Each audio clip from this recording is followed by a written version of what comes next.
Yeah. Yes, I'm one of the best. Yeah. 100%. Yeah. Treat the game like it's stress. Yeah.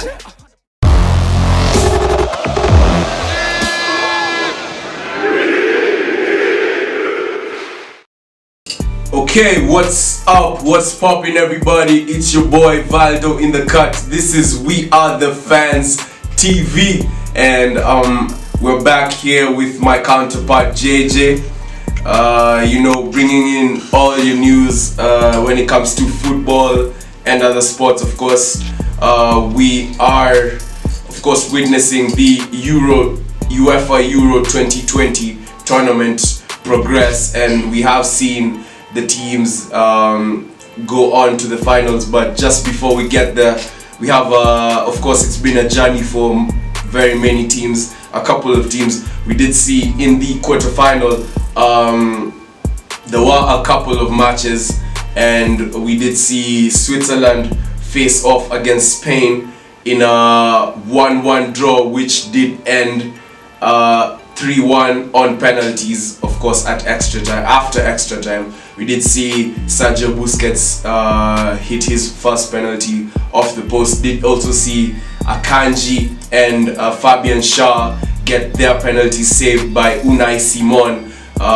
We did also see Jan Sommer produce an excellent performance during the game as well.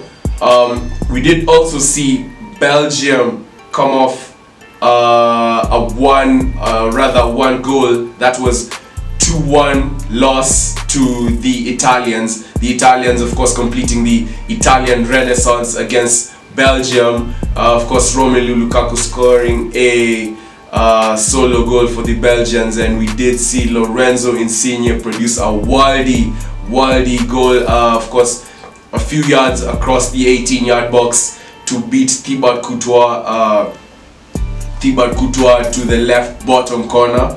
We did also see the Danes beat the Czech Republic by 2-1. Painful loss. Very painful loss for the Czech Republic. We had hopes that they would at least progress, so we would see, a new face, a new team in the tournament. We did also see the English complete a 4-0 masterclass against the Ukrainians. So I don't know. Harry Kane 2 goals. We did also see Harry Maguire score a marvelous headed goal from a Luke Shaw cross. We also did see Jordan Henderson, who was also a sub in the game, score a goal in the 63rd minute. That was at least a very good thing for him and also for the English team as a whole. First international goal. Yeah, for Jordan Henderson. That was an amazing performance by him. So that was it for the quarterfinals. What's your take on that, Jay? Quarterfinals. Yeah, the quarterfinals really showed us which team really wanted to be there in the finals. But we saw it. England were the tournament's favorite. Actually, people were talking about England being favored in the tournament in terms of the group assignment, which group they were assigned. Because if you look at it, they were put in a relatively easy group compared to other teams like France and Belgium.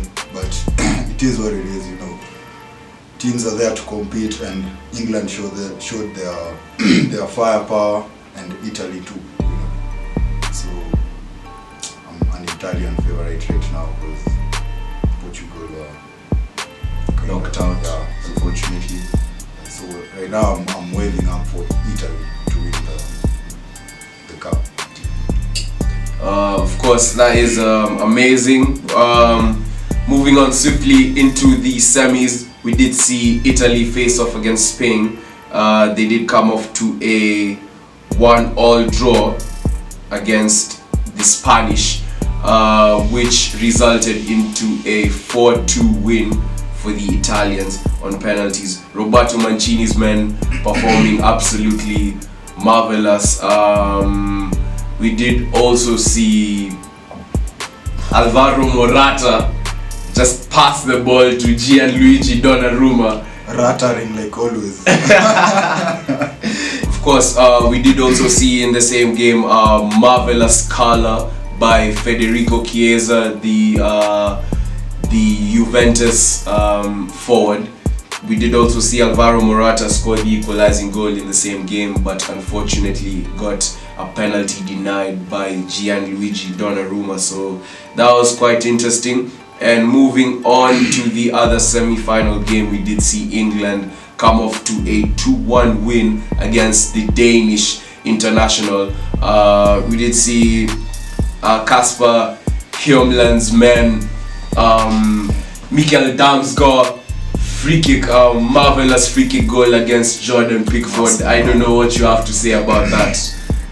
Jordan Pickford is Jordan Pickford.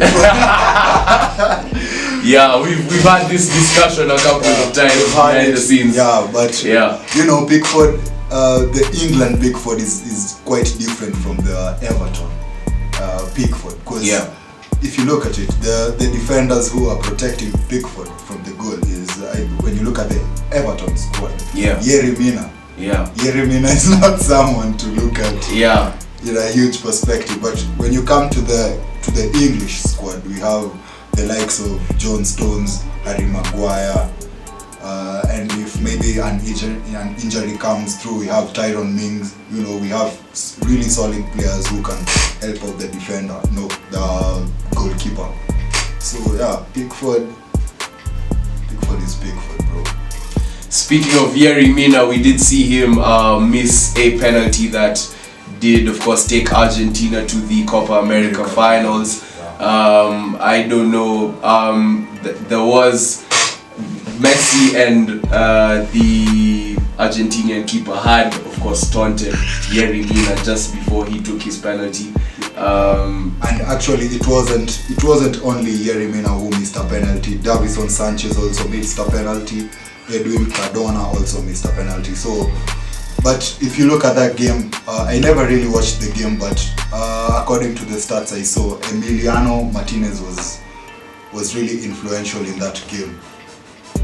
Not just the 3 penalties that he saved, but he was really influential. He really made a couple of saves that proved to take the team to greater heights. We also saw in the Copa America semi-finals that Messi really put on a show when he set up Lautaro Martinez to put Argentina ahead before Luis Diaz leveled to send the game to penalties. So according to me, if you look at that game, if it went to penalties, I wouldn't really give Argentina the sure bet that they were the team to proceed the tournament, because you know penalties are usually 50-50, but considering the fact that they had the Aston Villa goalkeeper Martinez, maybe just maybe, and maybe if you put this situation with the United situation, you know, the Europa finals, if we just had a keeper who had his head in the game, because the hair never really had his head in the game. You know, so goalkeepers are a huge influence to this type of competitions. We did also see a Simon Kjaer on goal, of course, by Bukayo Saka cross, trying to look for Raheem Sterling.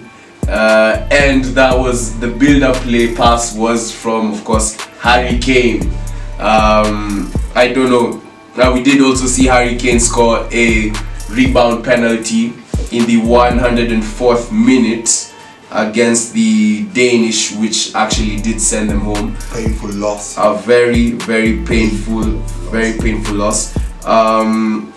Speaking of which, the England team, or rather the 3 Lions, have been charged by the UEFA following a laser incident. So apparently the cameras did catch one of the fans waving a laser at Kasper Schmeichel. Hey, Schmeichel. Jalu. We understand you. Yeah, we understand. You're a man from Bondo. I'm a man from the west side, so just please bear with us. But it's Michael. yeah, so Schmeichel actually did manage to save the penalty, but Harry Kane did manage to pounce on the rebound to send his side to the finals. And of course, the UEFA produced a statement saying that the case will be dealt with by the UEFA Control, Ethics and Disciplinary Body, that is the CEDB, But in due course. But what's the worst that could happen, bro? Like, the guys are already in the finals, you know, like, Yeah. they can't make an overturning situation, like a really big decision. Yeah. Because the guys are already in the finals, they are training for the finals. Yeah. You know, but if you look at it, it wasn't a good show, you know, because Yeah. those lasers, you can easily show someone where the guy is going to kick the ball. Yeah. So I don't think it was fair for the Danish fans. Yeah, but also you see, these are the kind of things that made goal line technology come about. VAR. We did see in the 2006 World Cup, Gerrard actually getting, was it Gerrard or Lampard, got a disallowed goal. The ball went into the crossbar, into the goal and out. But we never had. But the ref said that wasn't a goal, and it was a clear goal. The cameras did catch it as a goal. So What about the Ronaldo one? yeah, You remember? yeah, His Portugal goal- just recently. Just recently. He even removed the captain's armband after the game, and so so either way the fans also have to take full responsibility for their actions. True that. So there's that. So looking at the finals, Italy against England, what are your thoughts on that? Wow. Just wow, bro. It's Wembley Stadium. It's a good final, you know. Most of the times I don't have that urge to watch most finals, like the Champions League finals, the Chelsea versus City. I mean, I watched the game like 3 times before the guys faced each other for the finals. But this final is one final to look at, because Italy are the favorites right now. You know, they've really put on a show in this tournament. They have a partially strong team, not a really solid team, but if you look at it, the way they are playing, it's just so effective. Many teams are succumbing to their playing style, you know, the Italian style. The Italians, most of the time, people overlook them, you know. Yeah. I personally never knew the Italians would win the World Cup when they won it. Like, my memory is kind of fuzzy, I can't remember which year they won it, but this Italian team is really, you know, strong. It's one team to look at. Yeah. But if you look at the English team, you just know it. It's something we've been talking about since the first segment of the Euro 2020. Southgate is going to try as much as possible to show us the weak points, the Italians' weak points, considering he has a vast majority of players who can play. One player can play in like 3 positions, so Southgate doesn't have any reason whatsoever to lose this tournament. England should win. The thing is, they should win this tournament, because if they don't, it will be a huge. It will be something very. It will be sad. Yeah. For them. Yeah. Because as I told you, they made this tournament to their advantage. Yeah. You know? Yeah. Plus, they've played 6 home games out of 7 games. Yeah. Wembley. They've been Wembley playing Stadium. home. London. Yeah. Wembley. London. Yeah.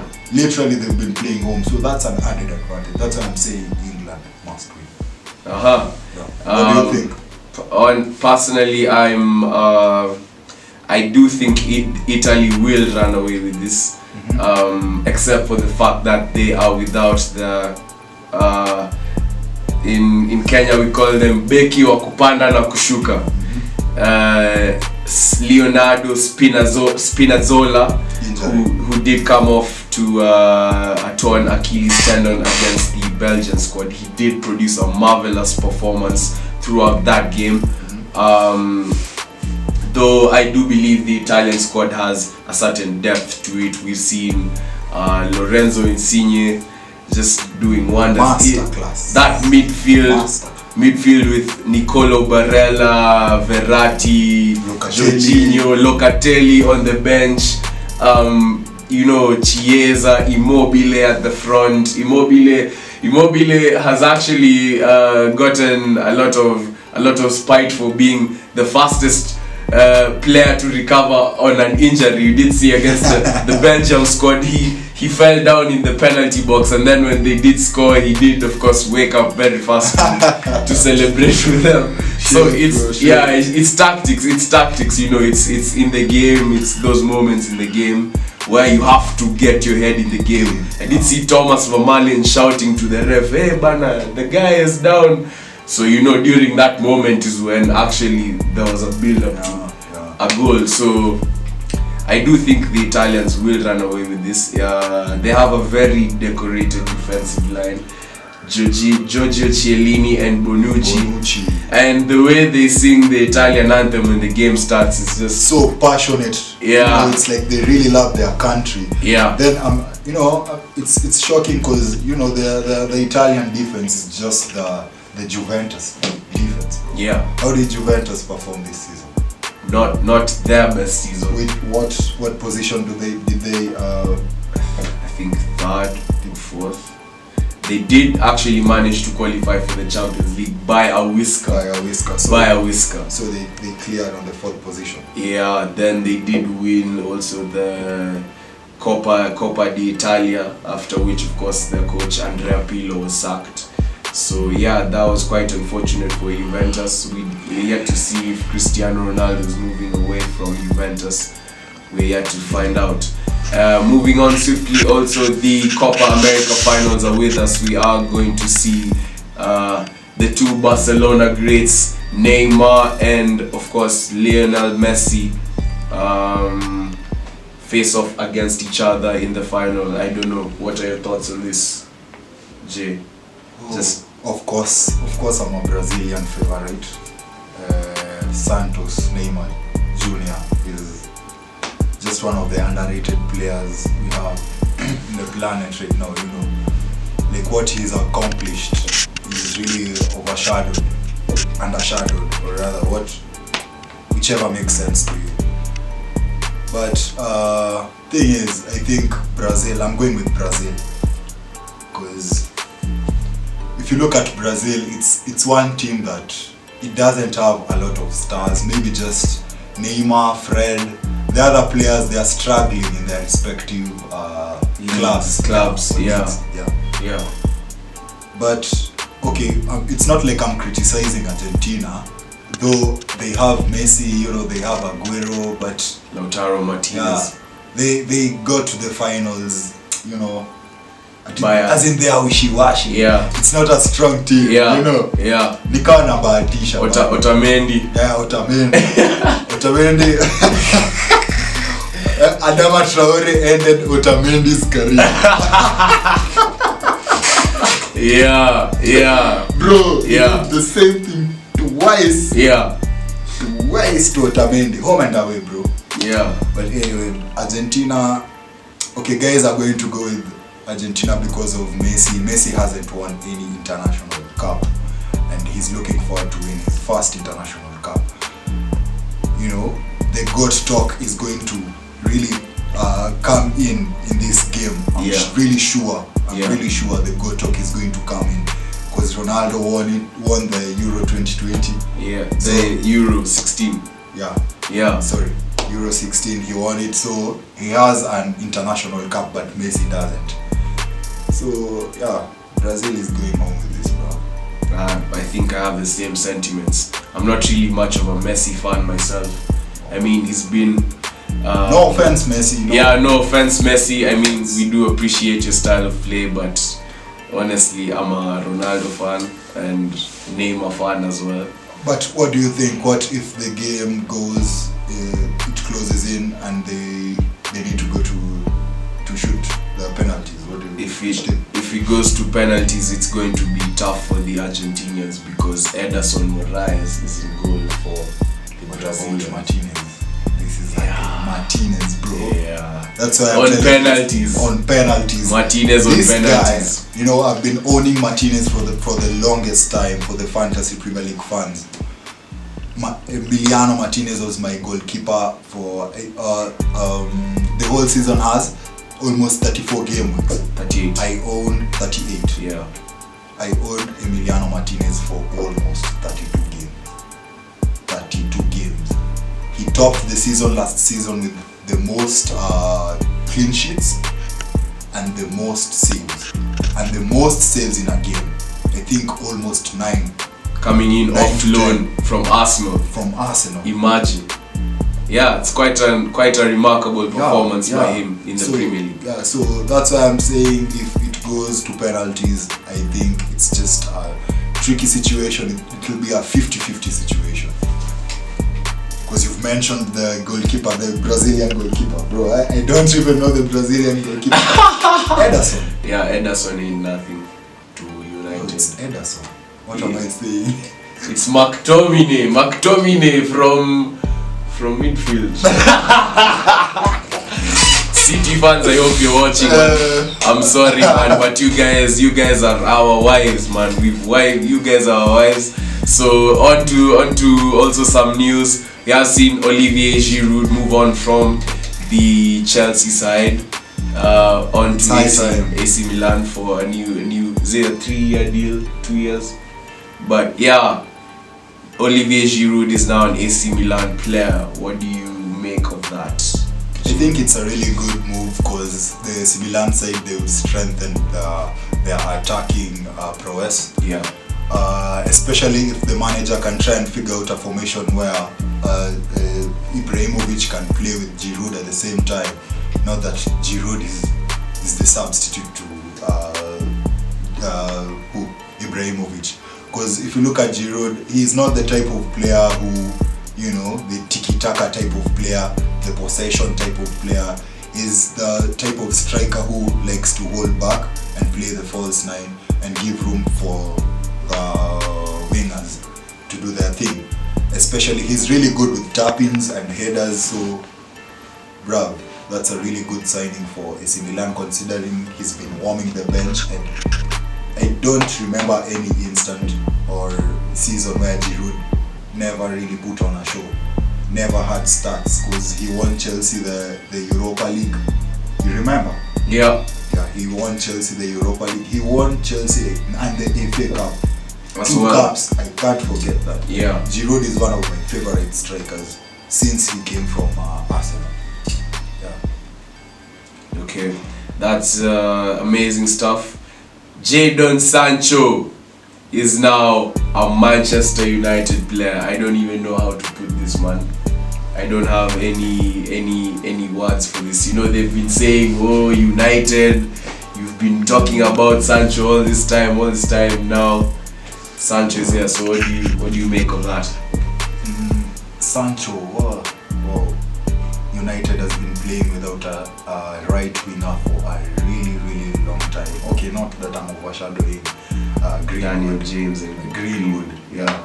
Because Greenwood really did a fantastic job last season. He came up with, I think, 18 goals.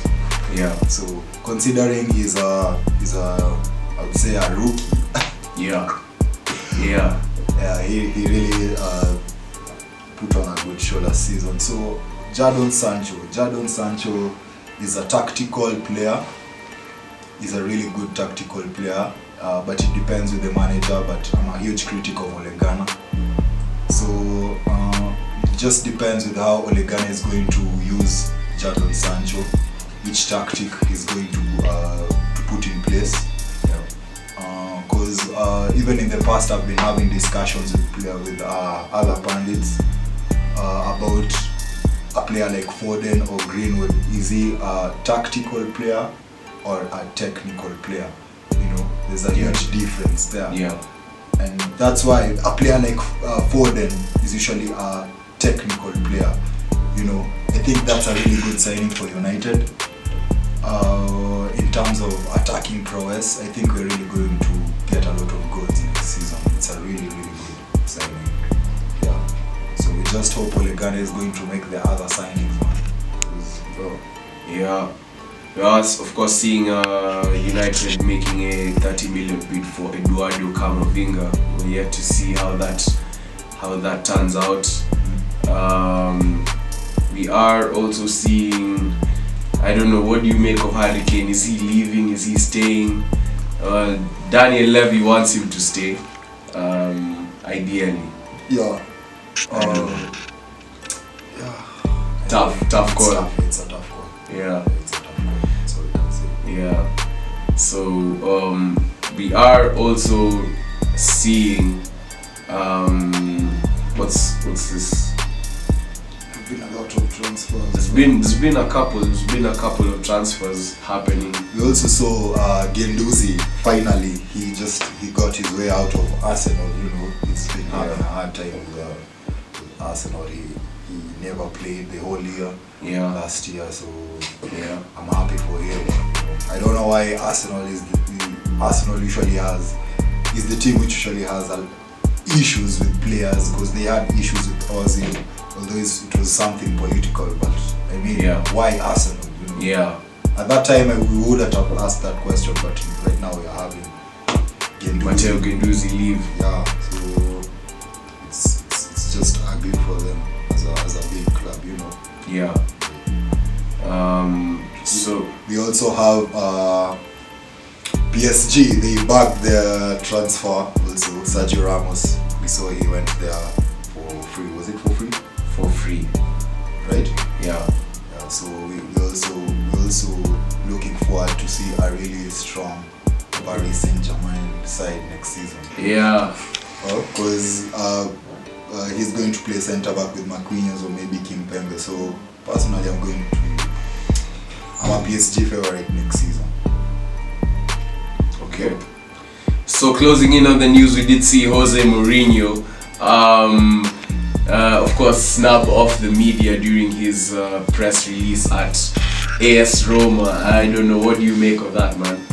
You know, the media is just always on Mourinho's case every single day, every single time. But Mourinho always shows them that he also knows how to make his own show. Yeah. You know, you saw recently he went and he ripped off the canvas that was, protecting light from coming into the press conference. Yeah. Mourinho, I don't know if those stunts does those stunts just to... That's what makes Mourinho. Yeah. Speaking of Mourinho, I've seen he wants to make a bid for Eric Bailly. What do you think of it? I think Bailly should leave. He's had a good season under United, though struggling, of course, with injuries. But the defensive partnership of Maguire Bailly has worked. It has really worked. Yeah. In fact, I don't know. Many guys would criticize it, but what would you rather go with? The Maguire Bailly combination or the Maguire Lindelof combination? It's tough to say because personally I'd choose Bailly over Lindelof, if not for the injuries. Yeah, I would as well. But then there's also the aspect of the risk Bailly puts into the defense in terms of conceding penalties. Yeah, and then also Bailly doesn't really bring that ball playing aspect in the pitch as much as, say, Victor Lindelof. Like his passing, Victor Lindelof also knows responsible to most of Rashford's run-ins. Just beating the high line. So that's something Maguire doesn't have. Yeah, it's something Yeah, but that's what makes the defense a bit close to complete. So it's tough to say, but I do prefer Victor Lindelof. Yeah, any day. So yeah, thanks again, guys, for tuning in to We Are the Fans TV, the home of football, the voice of the fans. We do appreciate your time. We do appreciate your donations. I'm saying hapa ametuma M-Pesa. Yeah. Ile kijana anakulwa mamboko ni. Omodi Timon, we have received your M-Pesa message. Thanks for sending in the money. We appreciate. We also appreciate our sponsors. The chapati guy downstairs. We appreciate you. We'd also like to give our big thanks to Ninth Records for giving us the space, man. We really appreciate you guys. We put you number one at heart. And then also do remember to like, comment, share, subscribe in all over social media platforms. It's We Are The Fans TV, ARE on YouTube. We Are The Fans TV on Twitter and on Instagram. So it's about to get lit. That's what's up. And so we also want to give our gratitude to the producer, of course, Maze. He's been putting on good work for us, Maze.